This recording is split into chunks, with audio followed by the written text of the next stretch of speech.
water mains here and there, and there's fender benders here, there, and yonder. But God, we just, again, thank you for your grace, for your protection, for your love, for your provision. So, Father, we just ask now that you will fill this place, fill this room, fill the airwaves with your presence. Oh God, we thank you that we live in a city and a country where we're still able to speak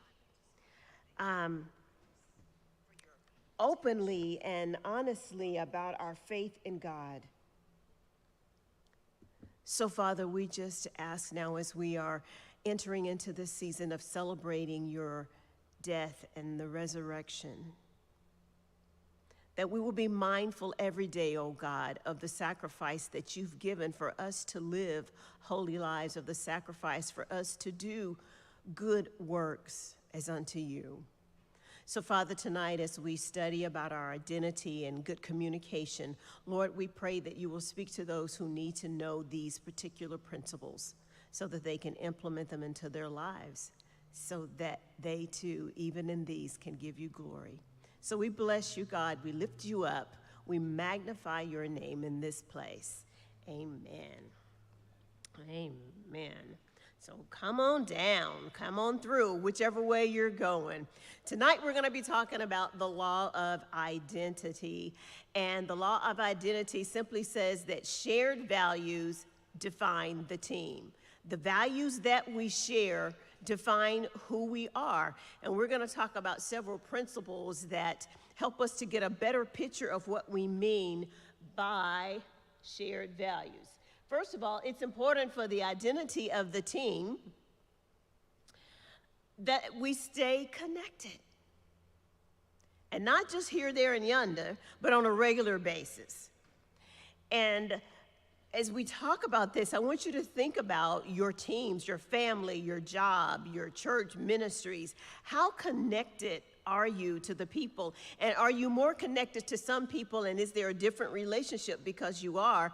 And are you somewhat distant, only seldom connect with other people, and can you tell the difference in those relationships? And I would dare say that you do. We're usually a lot more comfortable with the people that we talk to on a regular basis. But if we have good communication, even if we don't, I have a good friend, we don't talk every day, but because we have open, clear communications, whenever we pick up, it was like we just left off with the communication because we have open communication. And we're praying that all of us and all of our teams, especially in our families, will have open communication. And I know that in this day and time with divorce being rampant, there's a breakdown in communication, seriously.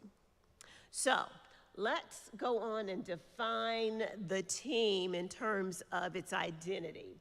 As a team grows, it needs more than just that familiar relationship to stay connected. The people that you're familiar with, or maybe family members. You started a family business. John Maxwell talked about how he started, and it was his wife and a friend and the wife of the friend, so it's easy to stay connected with people that you know. When we started the church, we were very small. It was us, the 4 kids, helping us clean up the church on Saturday nights. And then when we had just a small group of members, we knew each other.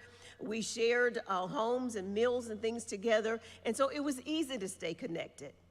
But once you start to grow and there's 200, 300, 400, it's not so easy to stay connected to the team. So you need a little bit more than just those relationships for communication. We need a common vision. Why are we here? Why are we in this? If you're in a marriage, you need a common vision. Why did I get married? If you're on a job, you need to know, if nothing else but the paycheck, this is why I'm here and I need to be true to that.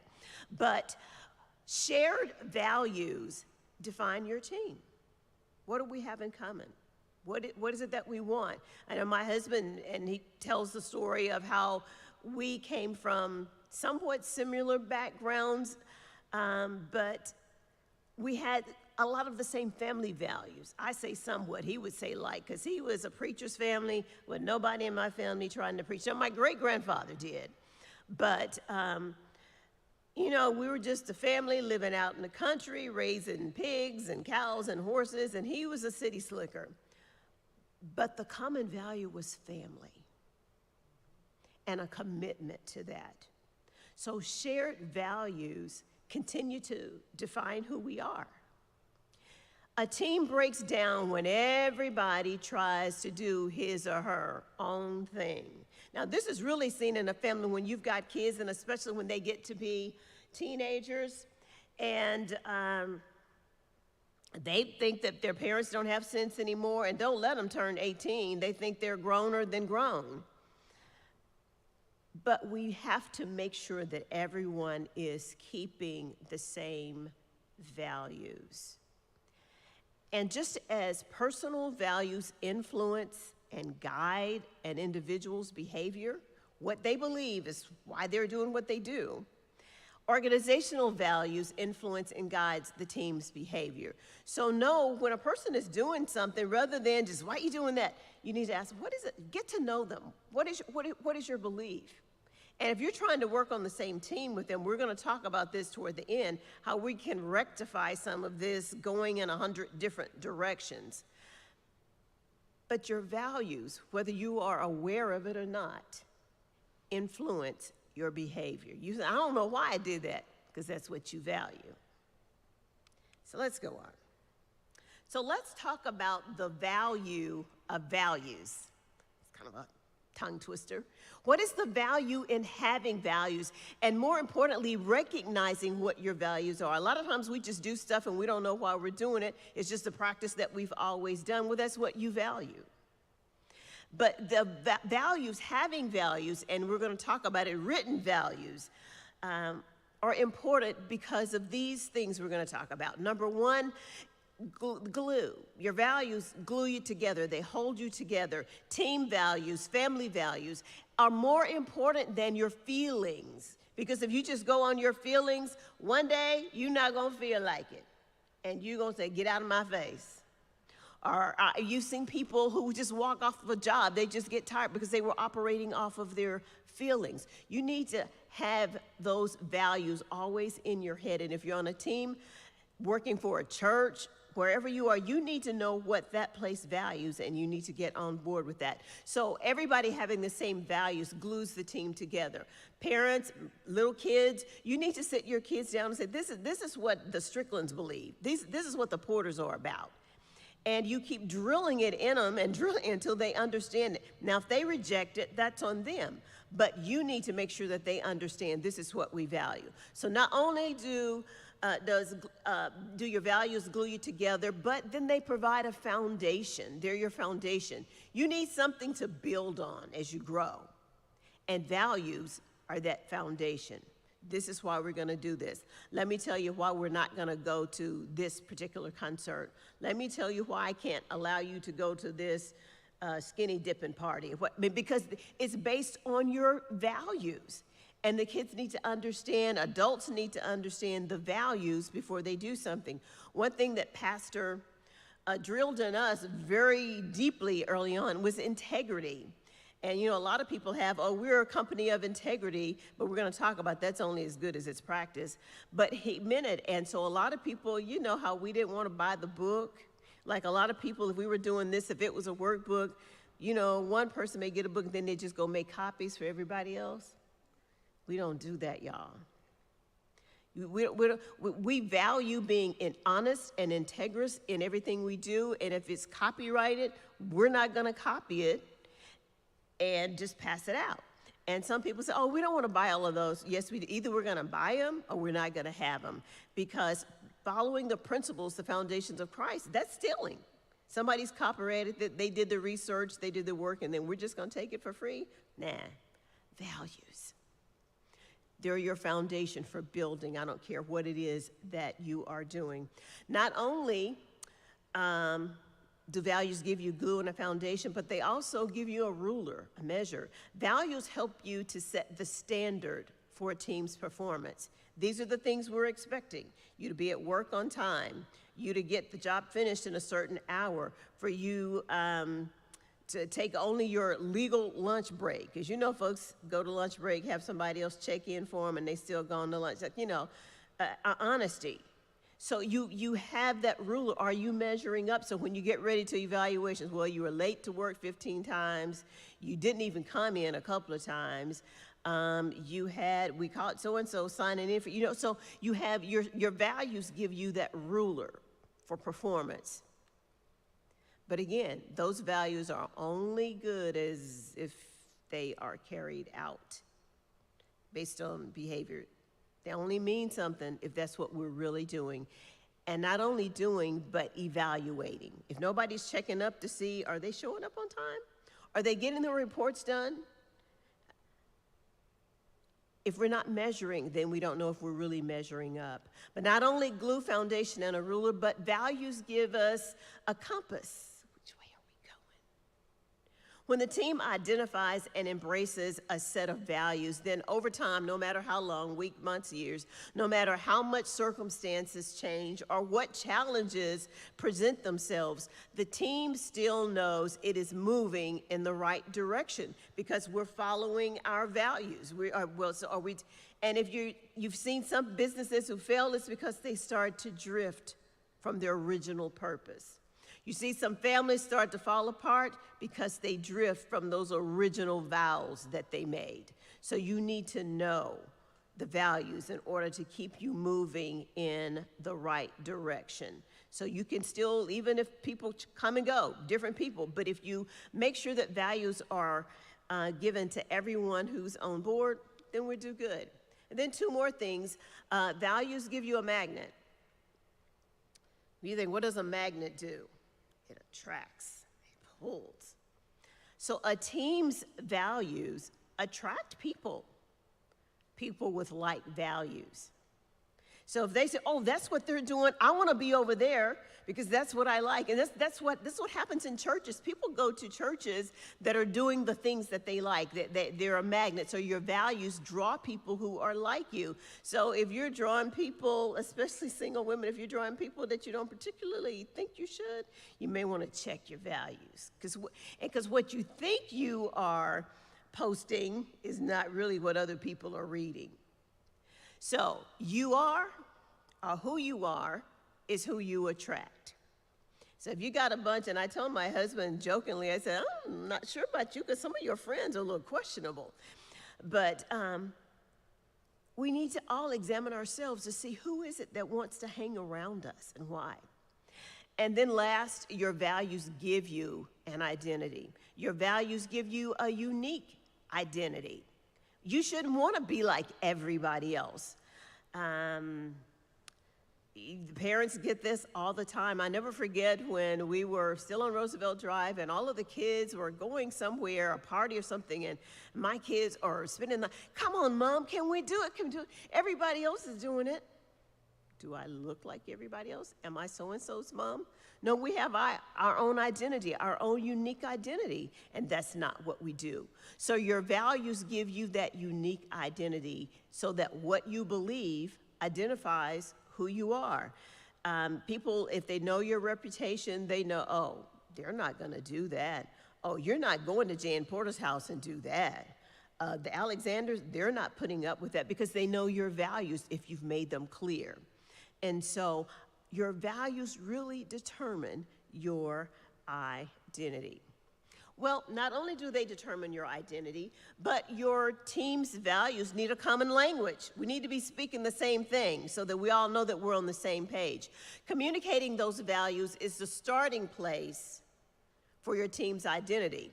In a marriage, that's why you need to go to marriage counseling. I know my husband would go through those things, money, sex, in-laws, other things. What do we believe about these things? Because if you start off on the wrong page, you're going to have problems. So your team needs a common language for what you believe, and communicating those is very important. So John Maxwell shared 6 core values that he used for his Enjoy ministry. And I want to share some of those with you, and you can look and see where they might fit into your particular situation. So first of all, one of his core values was the personal growth of each team member. The way to grow any organization, the way to grow your family, to grow a school, is to grow the people in that organization. I often tell the people who say, oh, that's a horrible school. And I said, you know what? A school is only as good as the teacher that your kid has. It could be a great school, but if your kid happens to get that teacher that just really doesn't care, you're going to think it's a horrible school. So it doesn't define the whole school. But the problem is you have somebody on the team who didn't buy into the values of that school, and it weakens the whole team. So the personal growth of each member is really important, and the way to grow it is to grow your people. Well, how do you grow your people?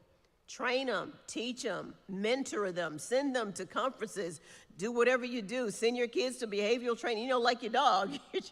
Send them to some behavioral training, but you grow them so that they're personally a better person. If it's on a team and their growth needs to be in the skill area, grow them, give them the training that they need. Don't just complain about them. That's not gonna change anything. And then as a value, and this is one of the things that you hear John Maxwell say all the time, adding value to other people. So you start with the people in your organization. So whatever your vision is, you wanna add value, you wanna make it better. If I'm in an organization on a committee, if I'm not adding value, if I'm not making that committee better, then I don't need to be there.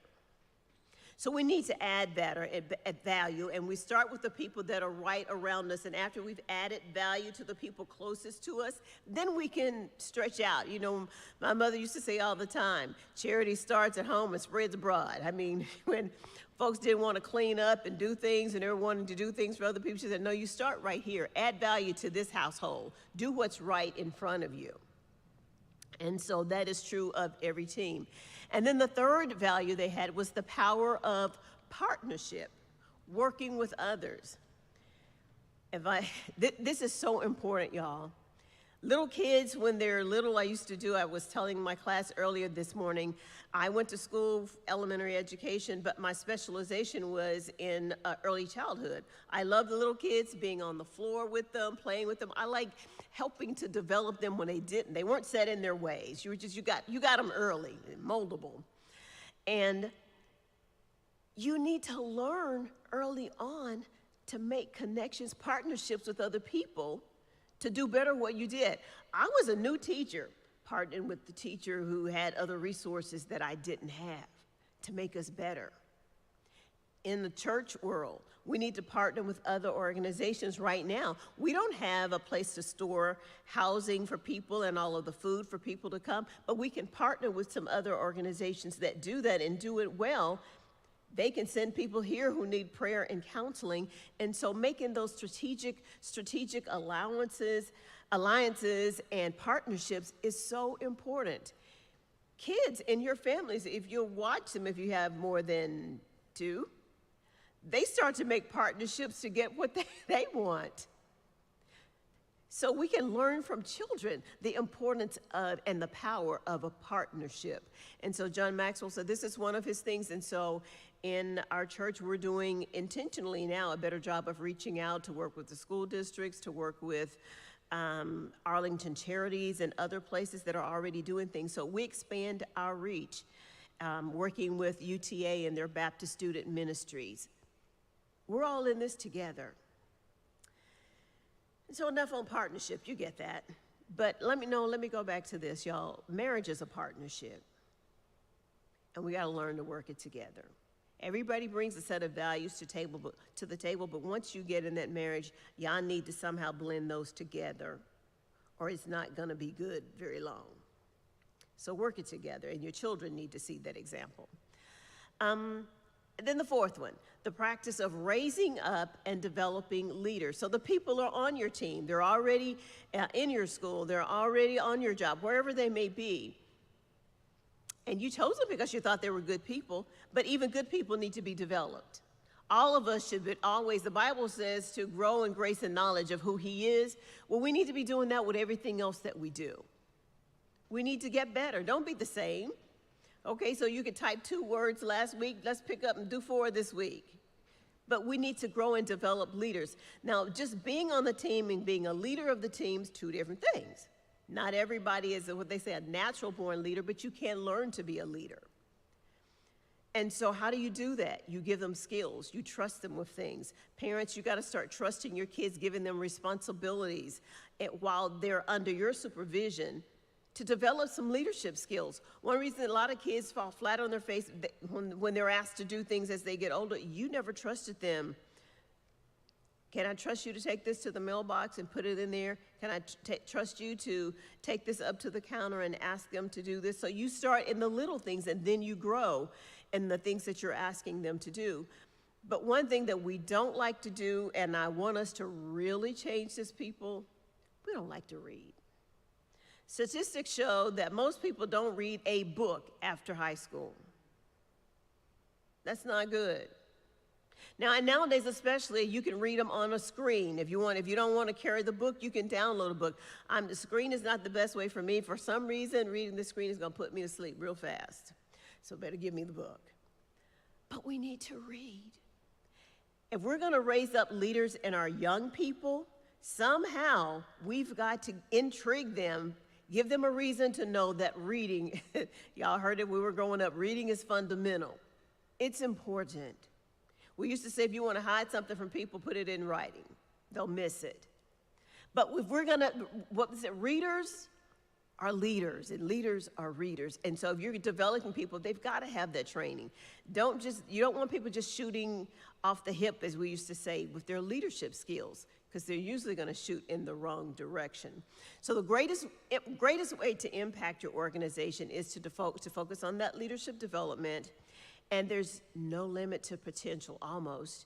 If you've got good people and they're constantly growing and then they're leaders, they'll bring you things you could never think of.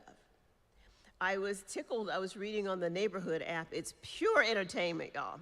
So this lady said she got tired of the salesmen, solicitors coming to her door. And so she asked, so her 7-year-old, I think it was a grandson, 7-year-old grandson said, Granny, I got a way to do it. And so he makes this poster that says infectious disease. Clever, but they won't come now. But kids have ideas, and that's why the city of Arlington or the school district promotes this big idea. And so kids are able to create things, make up things, and they actually have a contest, and they get to go to UTA. I got one of my granddaughters, hers was one of the finalists one year. But they have ideas. Let them start developing early solutions to problems that we have, developing our leaders. And then a fifth thing that Maxwell said they do, and it's very important, and I know we need that here at church, and you need it in your homes as well, and that is the proper stewardship of the organization. Y'all stop wasting. We waste stuff. Because I've seen people throw away dishes and clothes because they didn't want to sew them or wash them. I don't understand that where I came from. But to continue fulfilling your mission, to keep going forward, to make your progress toward buying that house or whatever it is that you're doing, you need to make good use, be a good steward of your resources. And there are 3 things that you have to do. One is managing your assets to get the most out of them. And that's why if there is something, it's good, it's solid, it can be reused, find a way to store it and keep it. You don't just throw it away and say, oh, I'll buy another one next year. Why? No, we can do something different. We can add that in another area.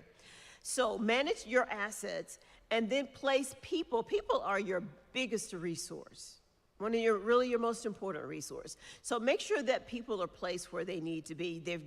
You're giving them assignments that they can handle and that you can get the best out of them for your organization or your team. And then give yourself to worthy causes. Stop wasting your time doing silly stuff. Now, I'm not saying don't ever take a vacation, don't ever have fun. But if we looked at our weekly schedule, you'll see that quite often we spend a whole lot of our time doing stuff that really doesn't matter at all. One of my dad's, I think, favorite sayings was, it doesn't matter like a hill of beans. It's just nothing. And so make sure that you're giving yourself to worthy causes. And then the last one, and the one, of course, the church embraces, that is the purpose of glorifying God. Make sure that in everything you do, in all of your dealings, your work, that God is getting the glory out of what you do. Before you say or do or go, you need to ask, does this reflect the values of Christ? Does God get glory out of what I'm saying or what I'm doing? And not only that, your values should reflect the people on the team and their leader. Well, they should or they will. What you do reflects who you are. And it's the old saying is, you're no better than your word, than what you do. So again, your shared values define your team.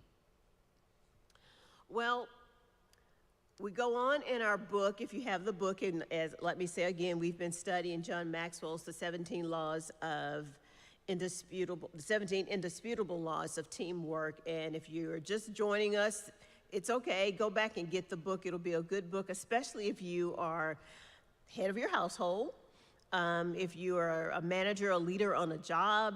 This will really help you to set some boundaries on your leadership. But the process of adding value to your team, this is what you need to do, and this will fit with any team. Articulate the values. What does that mean? Spend some time thinking, think time. What are my values? What do I really value? What is it in my life that's non-negotiable? This is who we are, and this is what we're gonna do. Write them down. Write down your values. This is who I am.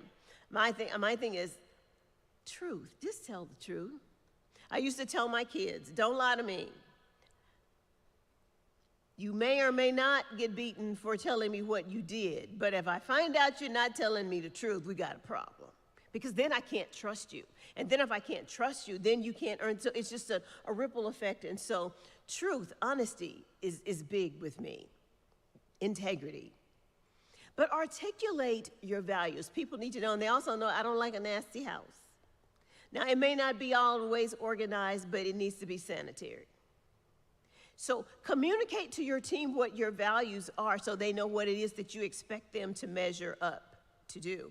As I tell people, I may have told you guys last week when we were on Roosevelt Drive even, that was back when my husband was younger, he can't hear me, and moved a lot faster himself. His thing to us was church starts at 9 o'clock, 10 o'clock, 7 o'clock, whatever time. He said by 7:01, I need to hear that organ cranked up over there, that piano. His thing was time. If we say we're gonna do something at a certain time, then we do it. That was a value that was drilled in us. So even if the piano player wasn't there, somebody better get up and start talking or doing something, because people who you advertise to, we're gonna start at 10 o'clock, they don't need to show up in here and folks just running around, milling around, not talking to them. That's integrity, truth, and what you're advertising. That was our value. We will be on time. So articulate your values, write them down. And then compare values with your practices. This is what we said we valued, but is this what we're really doing?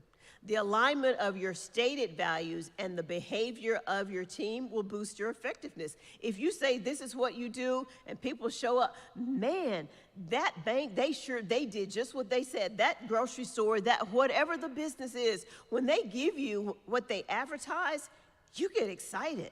It boosts their effectiveness and their reach. The same thing with you. If a school advertises that when our kids leave here, they'll be reading on this level and you test them and all of the kids are, that boosts your effectiveness. So you need to compare your values with your practice. Are we really getting what we say or giving what we say we do? And then teach them over and over again. Do it clearly, creatively, and continue. You can't just say, here's the paper, put it in your file, read it. No, you teach it. You may not teach all of them every time you're before a person, and when there's an example of something that happens in the group, use that as an opportunity to teach values. See, this is why we don't do X, Y, Z, or this is why we believe in planning ahead or washing your clothes ahead of time, because now you're running around and you can't find what you need and you're gonna be late. So use the moments that things happen to teach your values. Not fuss your values. There's a difference between fussing, screaming, moms, yelling. Teach your values. See, a lot of you are mad at your kids because they don't do things right, but they had a hard time discerning what you're saying. But I told you to do something and you did that. That's not teaching your values. That is teaching a value, that I value screaming. Kids ignore that. Trust me. I had fifth graders, mom's doing all that fussing and crying. I know she's going to come down after a while and then we'll go back to what we did before. But if you calmly teach your values, they stick. Say them so that your kids can hear them in your head when they're about to do something they shouldn't. When that employee can hear you saying, if you don't show up on time after so, you're going to be docked or you're going to be let go. They need to know what it is that you value. So do it clearly. And then practice them. Your values have no value if you don't put them into practice. So don't say, this is what we are, we'll get to that later. No, do it. Do it today. Do it right now. And not only that, but institutionalize the values. What do I mean by that? We're having staff meeting on Monday. So on Monday, let's talk about what our core value. We believe in small group. Okay, how many of y'all not in a small group yet? What can I do to help you get there? You talk about it. Whatever your values are, you need to institutionalize it. And then, y'all, something we don't like to do. As a matter of fact, we make fun of a lot of the kids' shows, Dr. Rogers and all that praise people for their values.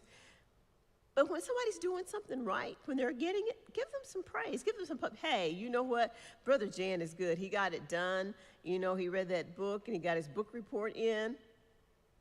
What gets rewarded gets done. So if people know that there's a reward, if it's just nothing but praise, they're a lot more likely to do it than if it's just nobody cares. Okay, put it in the file. Yeah, put it over there. And the kid's like, I worked really hard on this paper. And that's all you're going to do is say, just put it over there? No, let's recognize when people have done something and put their heart into it. So there was an example in the book. He talked about Home Depot, and I never really thought about them too much.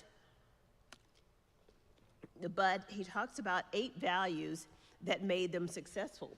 And in reality, they started in 1979. But he said they didn't even have them written down at first. It was just their personal values. And so this is what they were doing. And I think it was about 10 years later, or maybe 2010. Anyway, maybe it was 20 years later. They actually coded them. They written down. And so this is what they value. And this is why they've grown from just 4 stores to I don't know how many stores and doing well yet when other stores were going out of business. And not only that, what I found interesting is the 2 men who started it, both of them had gotten fired from another handyman store, so to speak. So just because you don't get it right in one place, don't give up, y'all. So you fail, get up and try it again. So, excellent customer service. We used to talk about having a 5-star Sunday school. I need to bring that back.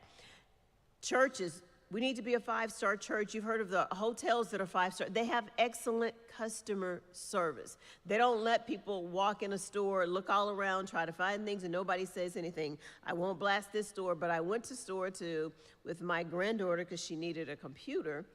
And we walked around, we looked at computers, we checked out specs and looked at a few other things and looked at the workers. And then we saw another man who was over there with us looking at computers, and he and I looking at each other. Nobody said, hello, good morning, can I help you?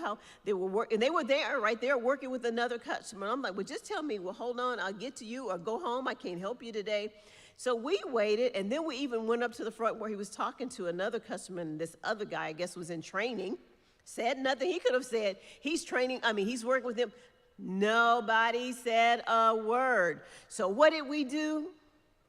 Left the store. Have I been back? Nah. Poor customer service. Y'all, the way we treat people, especially, let me tell you, church people, you don't have to know them by name, but people walk in, at least smile and be nice, hello, good morning or something. It's awful if people can walk into a church building and feel like they're in the frozen chosen, that nobody can speak. That's what we laughed. We said, we wonder if they told that guy not to speak to anybody. I mean, it was just that bad. But sometimes we do the same thing. Here we just look at people. No, good morning. Or like my granddaughter, she's got this silly thing. I don't know where she got it. Now she comes in the house and gives you that old thing you used to see guys crows and give you the nod. We can at least give them a nod. Be nice to people, and then take care of your people. Their thing was taking care of their people, so they paid them a decent salary. They gave them a lot of things, developing the entrepreneurial spirit. So if they wanted to cultivate and do business on their own, they would help them do that. They also had a respect for all people. I'm just going to leave that one alone right there. But what they're saying, they didn't look at you to say, oh, she don't look like she'll be good, or he don't look like he'll be good to work here. Sometimes the very person we look at and think they won't make a good worker is the very one. I'll never forget Howard Hendricks was talking in one of our teacher training programs, and they were looking for a teacher of junior high boys. And a whole lot of people that he was trying to get would not volunteer, but the one guy who volunteered was kind of nerdy, and he was thinking like, never in a million years. And so, but all right, we need a teacher, so they sent him over there. Was the best. He knew how to relate to the kids, how to make them feel good and get involved. It was growing, and they were like, what did you do? A lot of these things. He got to know the boys, their birthdays, what was happening in their lives. He gave the kids in his class good customer service. He respected everybody. And so, y'all, don't judge a person because you're like, you came from the wrong side of the tracks. You don't know, you may be missing out on a jewel. Building strong relationships with associates, customers, vendors, and community. So don't treat people like just numbers. Build relationships. That's what we're trying to do around here. If we can do anything to change the city, the house, the job where you be a committee of one to start building relationships. I mean, you know when Jan Porter comes in the room, because you're going to get those slaps, those high fives, hey, or something. Other people come into the room and you think, should I speak? Which room do you want to go in?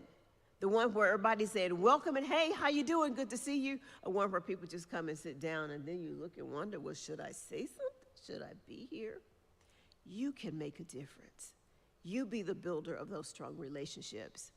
Doing the right thing, not just doing things right when somebody hands it to you, but doing the right thing. And then they also believed in giving back to their communities as an important part. So that means making donations, partnerships, hiring people, whatever that entails for a group. This is what they did, and I don't have the details of that. But they also believed in giving their workers shares in the company rather than bonuses, to teach them to invest in themselves.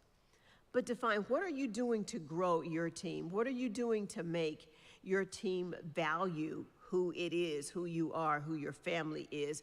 Do you value your family? Do your children value what you represent? Maybe they don't know. Maybe you're just being hard, but they don't understand why, because they don't know your values. Well, teamwork thought, we're halfway through, so let me wrap this session up. If your values are the same as your team's, you become more valuable to your team. So it goes without saying the opposite is true. If your values are not the same as your team, you'll give somebody a headache. And so we're going to talk about that even with the next one when it comes to communicating. But let's look at, how do I become a better team member? One, sharing the team's values. Find out what they are. If you don't know, what do y'all value? What are you about here? What's good, what's bad, what's not? What do we do? What do we do? Find out. And then commit yourself to aligning with those team's values. And if you can't align with the team's values, then I'll have to say it again, you might want to consider finding a different team, because you're going to be a headache. You're not going to be happy, because they're not going to change their values because you don't like them. Not unless they're illegal or something. And then how do I become a better team leader? Know the values that your team needs to embrace. And then you as a leader, don't just say it, you got to live it. And then communicate those values to the team. As a leader, that's what you need to be saying. As your children come in, honey, remember, this is what we do. They may have complained about, well, all the other kids were cheating on the test. Well, you know, we don't believe in that, and we believe in honesty. Make sure that you communicate the values to your team. And then obtain the buy-in of the values through aligned behavior among your teammates. So if they're not doing something, then you need to go to them, Bill, how can I help you? I see you doing this. What can I do to get you on board with this? Or what is the problem here? So talk to your team. And then remember that it takes time for people to buy in to who you are and to accept your values. And if they don't accept who you are, they're not going to accept your values. Amen? So that is that law. So now we want to talk about the law of communication, which follows closely with that. But I like to share good things that I get. So as I was reading in I think I've told y'all this emotionally healthy spirituality workbook devotional. And I was reading, and you're familiar with the scripture in 2 Corinthians 4:7-11, but how we have this treasure in jars of clay to show that this all-surpassing power is from God and not from us. We are hard-pressed on every side, but not crushed. We're perplexed, but not in despair. Persecuted, but not abandoned. Struck down, but we're not destroyed. We always carry around in our body the death of Jesus, so that the life of Jesus may also be revealed in our body. For we who are alive are always being given over to death for Jesus' sake, so that his life may also be revealed in our mortal body. I'm reading this to say, before we get into the law of communication, some of y'all need to die again to self. It's not what you want, it's what God wants. And then they go on to tell the story about Johnny Erickson Tata, a lady who had a paralyzing accident. She was paralyzed from the neck down, a diving accident, I believe it was. And so she said she had to die in life. She had to, how did she put it? She experienced both the death of Jesus and the life of Jesus. She said the cross is the center of our relationship with Jesus. The cross is where we die. We go there daily. It isn't easy. So just remember that as we're doing these communication talks, you got to do it daily. It's not necessarily easy, but if you really want to grow to be the person, the teacher, the leader, the mom, the dad that God wants you to, you need to do that. So let's talk about communication. The law of communication simply says that interaction fuels action. But let me add a little tag to that, if it's the right interaction. If it's not the right interaction, it could cause chaos. Communication matters. Think about something that's happened in your life when you said something and somebody did not do what you said, or you asked a child to bring you something and they brought you something totally different. Communication matters. You thought you were communicating, but you told them to bring you, I can't remember, it was something with the grandbabies, and they brought something, it had a double meaning, and they bring something totally opposite. It becomes laughable. You thought you were communicating. You weren't using the same language that they both understood. So communication matters. And only with good communication can a team succeed. Let me say that again. Only with good communication can a team succeed. Can a family succeed? Can a marriage succeed? You need good communication. And it doesn't matter whether that team is a family, a company, a ministry, or a ball club. You need good communication. Man, if y'all didn't see that, okay. So I was a little bit into the Final Four, the March Madness. But the LSU girls and that Iowa State game, you just couldn't take your eyes away. You're into it. But communication is key.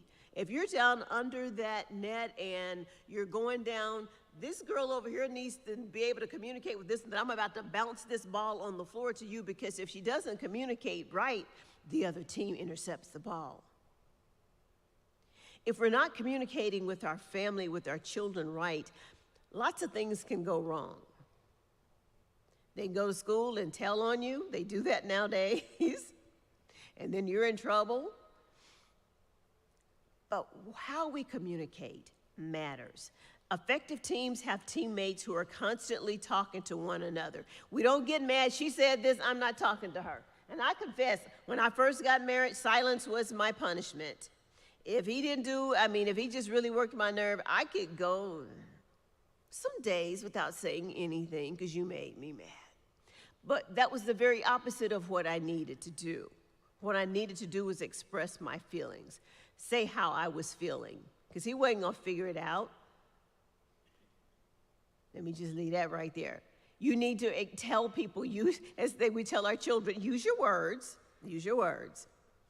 So let's go on with this. I think I may have done it twice there. Oh, I did. Let me go back one. And two. There you go. Teams with members who do not let one another know what's going on live with frustration. In other words, you're in the house. You're not telling them, well, I paid this bill, I paid this bill. No, you need to communicate. And if you're living with somebody who just does something, and it could be the right thing, but you're not communicating, you're going to be frustrated. What happens when you don't communicate? One, especially on a job, you get stuck. The real agenda is lost of what we're about because everybody's doing their own thing in their own way. Important tasks go uncompleted for several reasons. It could be you thought she was doing it, she thought you were doing it because y'all didn't communicate who was supposed to do it. My husband was a stickler for it, write it down. And so we don't have for an excuse, well, I thought she was doing it. No, well, whose job description? Where is it written? So we need to make sure that we're communicating with who's expected to do what. And sometimes you end up doing the same thing.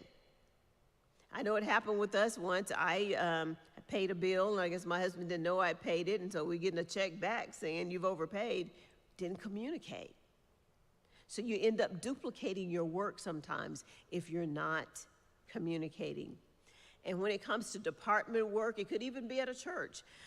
People get into turf wars or fights because each one of them believes they're being sabotaged because they're not communicating. We don't know what they're doing over there. We don't know what they're talking about, what they're plotting over here. Y'all, we need to stop this and just have open, clear communication. The success of your team and their ability to work together depends upon good communication. So we need to practice it. If you don't know how to say something, go in the mirror at the house and practice. And this is how I'm going to tell this to the boss. Or this is how I'm going to say this to mama. This is how I'm going to tell my child. But practice good communication, not fussing, not yelling, not insulting, but clear communication that explains what you want them to know. So let's look at some guidelines for improving our communication. Oop, too far. There you go. So, first of all, communication from the leader to the other teammates. Leaders, moms, dads, need to be consistent. Don't say one thing today and change your mind and it's something else tomorrow. Be consistent. And then be clear. Like, well, I don't know, maybe we should make up your mind, make a decision, be clear. This is what we're going to do. And then be courteous. Don't be a bear of a leader. You don't have to bark it out because I said so. I'm the leader, do this. Do you know who I am? You know, a lot of people get, like I said, you give some people just a little bit of authority and they lose their mind. Because, and for who knows what's in their background that causes them to be that way. And so you have to watch them and they need somebody to check them. But they think just because you have a certain position that you get to talk to people crazy. You don't. Not if you're a good leader. So you need to be courteous. And leaders should also listen and invite others to participate, encourage participation. Some parents don't know their girls are pregnant because you wouldn't allow them to speak openly to you. So once they got pregnant, they were scared as all get out to tell you. Stop it. We need to give love and grace and understanding. Getting pregnant is not the end of the world. And just let me put this for somebody out there, and I pray this, you know, y'all got some young kids coming up. No life happens unless God allows it. Let that sink in. Even if it was out of wedlock, life does not happen unless God allows it. So that means he has something for us to do. It may hurt, it may not be our plan of action, but we need to work with it. Let me just put that out there for somebody. So that's from leader to teammates. Well, let's look from teammates to the leader. How should they be communicating? Well, you team leaders, you children, you underlings, whatever you want to call yourselves, you should be able to speak openly and directly with the leader. But as I told people when I used to work with the school district as a liaison, and my job was dealing with folks' complaints, and I know Dr. Byrne, I loved him for this, he would listen to them, and he said, now what is it that you want? And sometimes you would get people in there and they couldn't tell you what they wanted. What do you want me to do? And so I started kind of pre-briefing. I need to know, what is it that you want us to do? Just going in here and throwing out your complaints, okay, we got that. But what do you want? What action? And then they may or may not be able to do. You may not do what people are asking, but at least allow them to say it so that you know what they're thinking. Allow your children to ask. Like my daughter, when she asked about getting a tattoo, and I said, I don't think this is my daughter, and she can call me whenever you get her on the phone, you know. She understood where I was, and she laughs about it today. But let them talk. You need to know what they're thinking, what they want to do. And then team members should address the leader, although you get to talk to them. If you get the privilege of talking to them, talk to them with respect. Don't go up in there popping and threatening, and you know, that doesn't get you very far. You should address the leader with respect. It's hard being a leader. If any of you who are a leader on the job, you know you're a target. And so it's easy for the people who are working under you. You're not the head boss, you're not responsible for people to throw all kinds of criticisms your way because they're not responsible. They just get to complain. So be respectful of the leader. It's a heavy load. I'll never forget, we had one lady who took over Vacation Bible School one year. Because we would, you know, get people to lead, try to get 2 or 3 years, but sometimes they would quit after a year. But anyway, this year she took over the leadership of the Vacation Bible School, and she said, man, I apologize for all of them times I didn't respond and didn't answer and do stuff. Because now she's in the leadership position, and she see how important it is for people to respond. Say what you want, what you're going to do, because as the leader, you're not the whole team. You got to have these people working with you. So it's hard being a leader. That's just what I'm saying.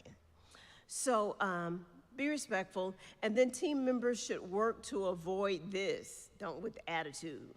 I could have told you that wasn't gonna work. Don't tell me that. Tell me that before I mess up. If you knew it wasn't gonna work, that's not a good team attitude. Now, if you have a boss that's, here again, may not good, but you truly know this is not a good idea, just send them a memo, but let them know. Because we want the team to succeed together, because the reality is we either succeed together or we fail together. And so we've talked about from leader to teammates, and then from teammates to leaders. But let's talk about among teammates. How y'all getting along? How you get along? You want to know how your children get along? Put them in a long car ride. Don't touch me. She's sitting on me. She looked at me. She went to close your eyes. It was crazy.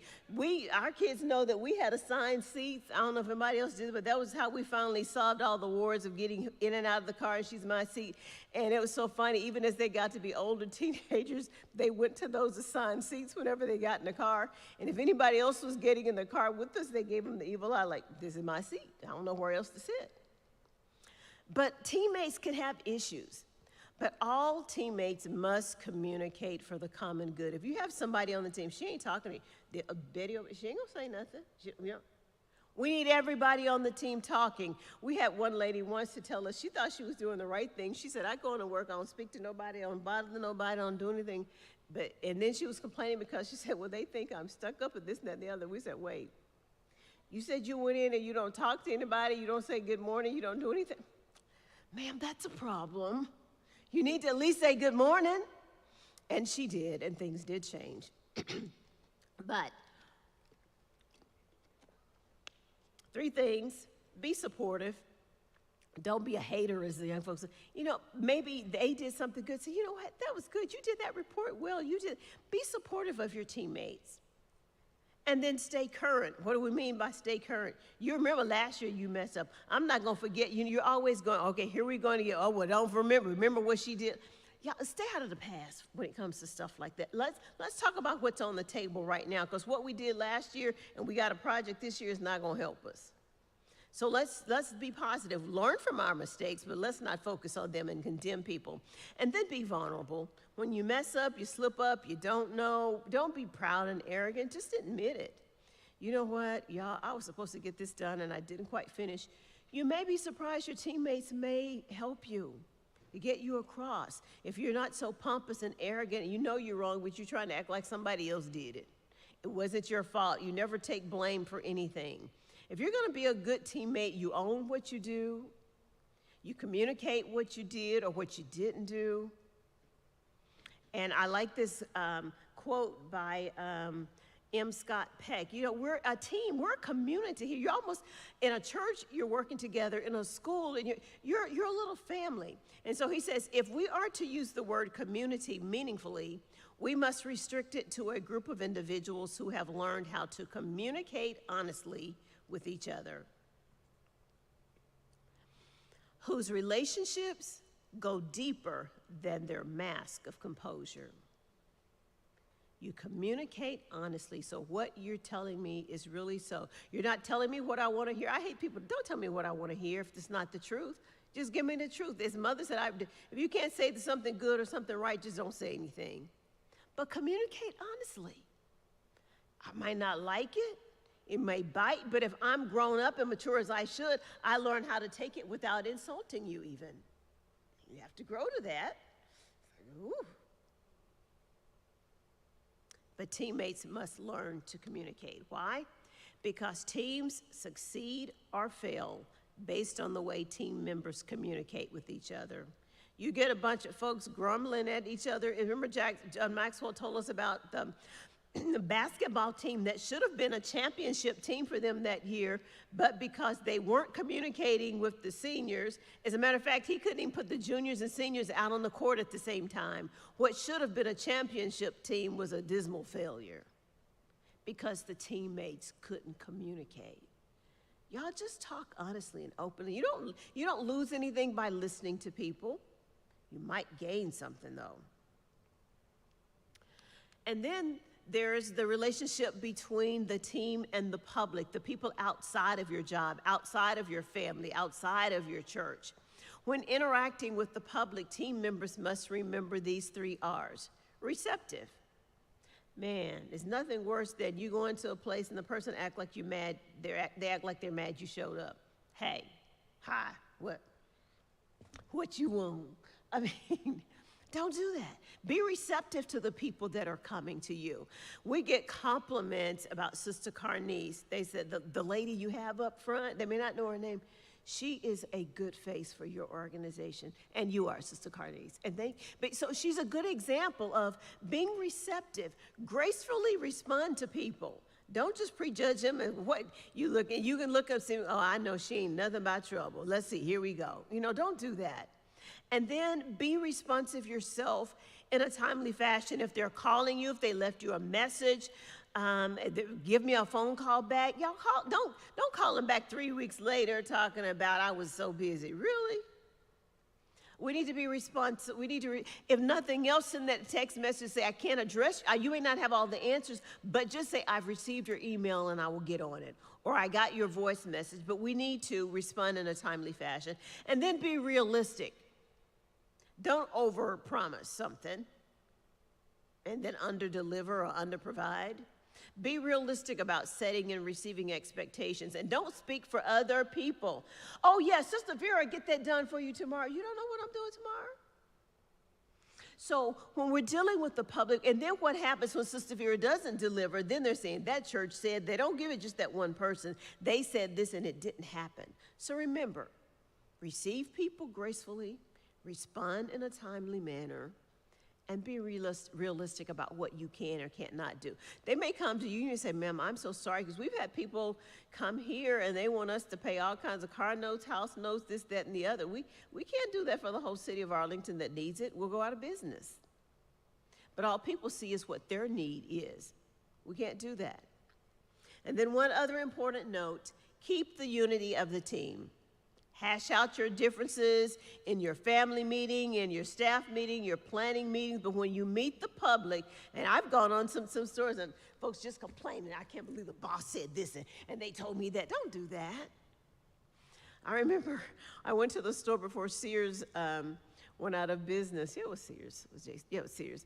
And this young lady was like, I don't care. I'm mad about the boss. They don't do this. I mean, she was just telling us all this. And finally, Sis Carolyn had all, she said, young lady, I know you don't own the company, but they're paying you. And this is not the way you should be representing this company. Y'all, so wherever you are, present a new united front with the public. If you have an issue with your team members, deal with that in private, behind the scenes, but don't spill it out to the public, because once you get it out to the public, you can't get it back. and you're going on. So, teamwork thought. Communication increases your connection. So if you feel like you're not connected well with people you work with kids in your family, remember, try to ask questions when they get home that require a little bit more than yes and no and And so I was surprised. One day I said, "What did you do at school today?" She's like, "Not how was school?" Because you say, "How was school?" She's like, "Good." Okay, I need a little bit more communication than that. Try to increase the communication. Get people to thinking. Engage folks. You know, that's interesting. Why are you doing that way? Rather than just looking at people and wondering, we need to communicate genuinely. And then becoming a better team member when it comes to our communicating. Be committed to communicating with other members of your team. You make that, I'm going to go out of my way. I'm going to speak to so-and-so. I'm going to let them know. I overheard, they said, well, she never lets us know what's going on. Let me take care of that. Be supportive of everyone, even if they're not your best buddy. That's how you get clicks and messes. I mean, they used to tell us when we were graduating from school and education, don't go in the teacher's lounge. I mean, they had this bad reputation of being gossips and starting stuff. And honestly, out of, I guess it was only 2 schools I had, well, no, 3. I never had that problem. And so you have to be careful what other people dump on you too. Be open and vulnerable, even if it is not pleasant to do so. You've got to admit that, you know what, guys, I messed up. People can take that.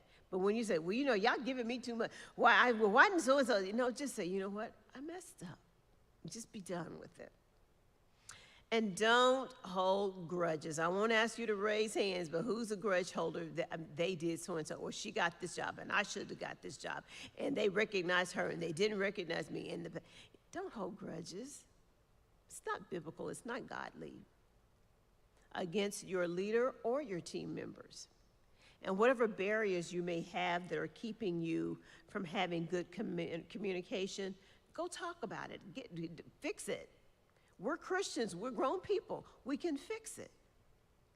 And then last but not least, set the tone for good communication if you are the leader. Set the tone for good communication, as we said, by being consistent in what you say. People know, I don't know, what are you going to say this time? Last time, you know. People need to count on you to be a man or woman of your word. Be consistent, clear, and courteous. Be a good listener. Don't be that person who's already got an answer before you even hear what people have to say. Because if you're not a good listener, if you're not hearing people out, then you may miss something that would really help you. They may have a little tidbit, a piece of advice, something you didn't know that was happening among your other team members. And then sometimes by not allowing and not listening, not allowing them to speak and you're not listening, you don't hear, as I tell my husband, what's not being said. The way a person answers you, but yeah, they said this, but do you hear what they didn't say? So let's listen. And if they know you to be a person who doesn't listen well, they just stop talking altogether. Children do this. We get this with daughters of Deborah, so just note to parents. The reason some of your girls don't tell you stuff is, 1, because you shoot them down before they can get the sentences out of their mouths. Then you tell them what's done in this house stays in the house, and then they go to family reunion and hear about themselves. They don't like it. So we need to listen to them and know what's going on with them. And in a day and age when so many of our young girls especially, but a lot of our young men are committing suicide because they feel like they're not heard, they're not respected, we as Christians need to hear our children. Let them talk. No matter what they tell you, it's not going to kill you to hear it, but at least you know what they're dealing with, good or bad. So this, again, applies to any team that you may be on. And so we end this with, working together means winning together. The law of communication says that our interaction fuels action. That's all, folks. So thank you all for listening, and we'll